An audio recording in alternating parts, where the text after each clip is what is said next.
with clouds so big they almost cover the earth. এ এক ভিন্ন সুরের ঐকতান।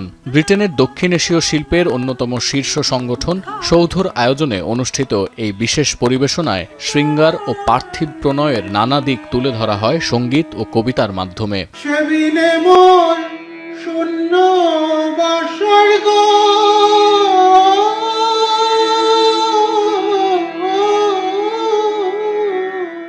মানব সভ্যতার অন্যতম প্রাচীন সঙ্গীত সেকিলোসের এপিটাফ থেকে শুরু করে বিশ্বের প্রথম কবি এনহেদুয়ানার কবিতার শিল্প ভাষ্য মঞ্চস্থ হয় এতে।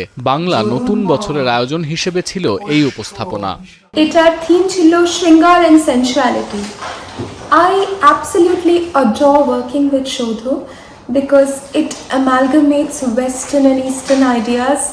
এছাড়া পরিবেশিত হয় গ্রিক কবি কাভাফি, বিশ্ববরেণ্য সুফি কবি মাওলানা রুমি, বিশ্বকবি রবীন্দ্রনাথ ঠাকুর, বিদ্রোহী কবি কাজী নজরুল ইসলাম এবং বাংলা লোককবি শেখ ভানুর সৃষ্টিকর্ম।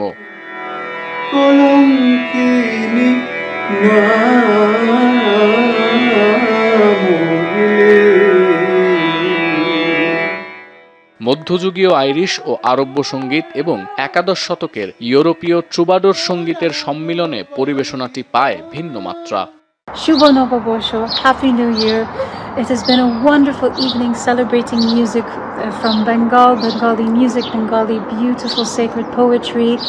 কবি টি.এম. কায়সারের পরিচালনায় এই আয়োজনে অংশ নেন কবি শ্রী গাঙ্গুলি এবং গ্রিক লেবানিজ সঙ্গীতশিল্পী ও সুরকার লারা ইদি। তাদের নিজেদের সৃষ্টির পাশাপাশি বিশ্ব সাহিত্যের নির্বাচিত কবিতা ও সঙ্গীতও পরিবেশন করেন। রবীন্দ্রনাথের কবিতা আছে, রবীন্দ্রনাথের লেখা থেকে আছে, নজরুলের লেখা থেকে আছে, আমাদের বাংলার লোকগান থেকে আছে এবং তারপরে Irish medieval music, Arabic medieval music, সেন্সুয়ালিটির উপরে ডেফিনেটলি রুমি থেকে কবিতা আছে।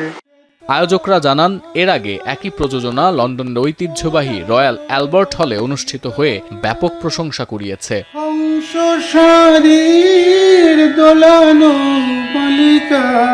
বৈচিত্র্যময় আয়োজন দর্শকদের জন্য হয়ে ওঠে এক অনন্য নান্দনিক অভিজ্ঞতা। এখন বিশ্ব।